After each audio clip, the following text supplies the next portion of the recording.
Nebola až taká odporná. Odporné bolo prostredie. Ten pes. A aj to prostredie sa mi páčilo. Keď ju uvidím raz za deň, mi nevadí. Ani rezen sa nedá jesť 30 krát za deň.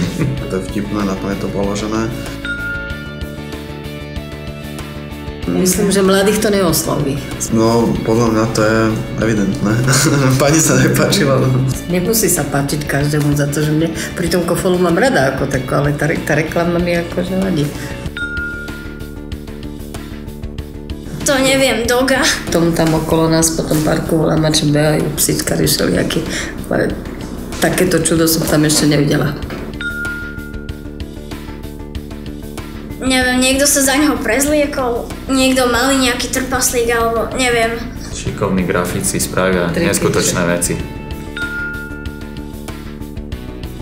Alebo keď to niekde v Číne, chlapci spravia za pár šupiek, ale v Nemecku to zase bude niečo iné, v Amerike úplne niečo iné. 5000. To ani v Číne nespravia. 7000. 10 000.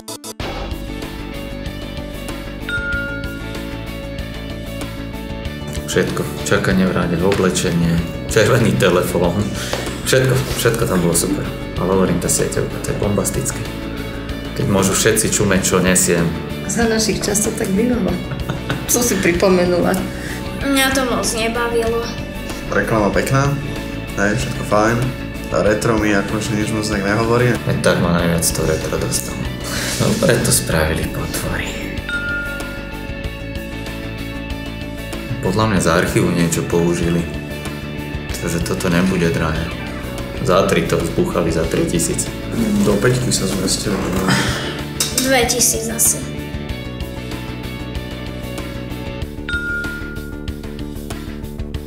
Moc nie, bolo to dlhé, priveľa informácií. A akože myslím, že toto bola jedna z tých, čo som dopozeral akože na YouTube. Ja zase jediná reklama, ktorú som naozaj posunul ďalej. Zdá sa mi príliš dlhá, nekonkrétna, zbytočne vyhodené peniaze. Kto to vymyslel, je genius. To Ludovita Štúra. Vysvetľoval, aby sme rozumeli výrazom. Airbag, vzduchový vankúš a ten teplotník. Fakt som ju videl veľakrát, ale ani raz som si neklikol na tú stránku.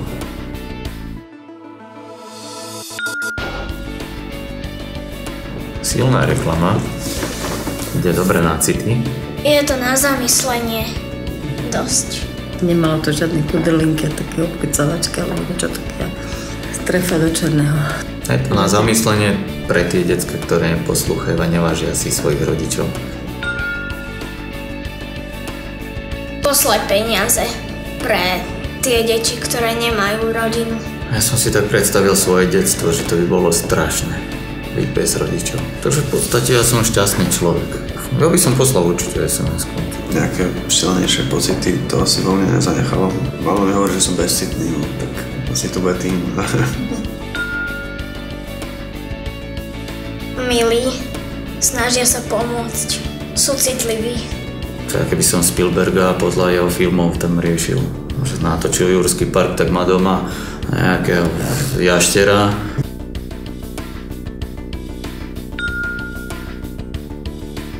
Dobrý spôsob, jak prilákať ľudí na festival.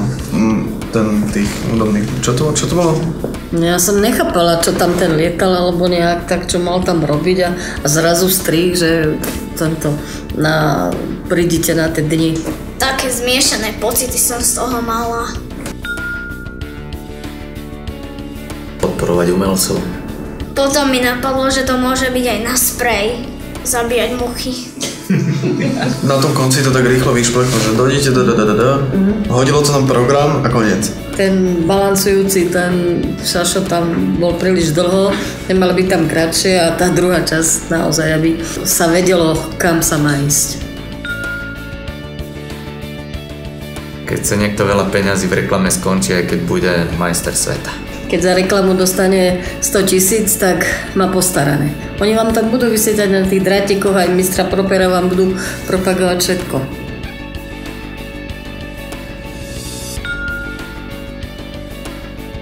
Super. Ja skôr som čakal, že vyťahne nejakú pištolu a odstrelí. Ako v pohode. Ale myslela som, že na konci sa tam začne bitka. Keďže neviem, čo to je hejt, čo je to stránka, tak neviem. Na internete veľa ľudí hejtuje, píše na to škaredé veci. Ja nečítam sociálne siete, nie. Veľa ľudí strašne machruje a nič nedokázali. A on, keď je herec v Národnom divadle, asi niečo dokázal. Tak nejaký doma povaláč ho bude kritizovať jeho? Kofola, lebo je vtipná, je tam ten pes. Toho Štúra by som si pozrel viackrát. Ja som dal Štúra. To je podľa mňa geniálne spravené. Kofola, jednak pretože mám rada Kofolu, napriek tomu šušľavému psu, není o čom. Ako celok, tá reklama sa mi ako páčila, len toho psa by som nevedela.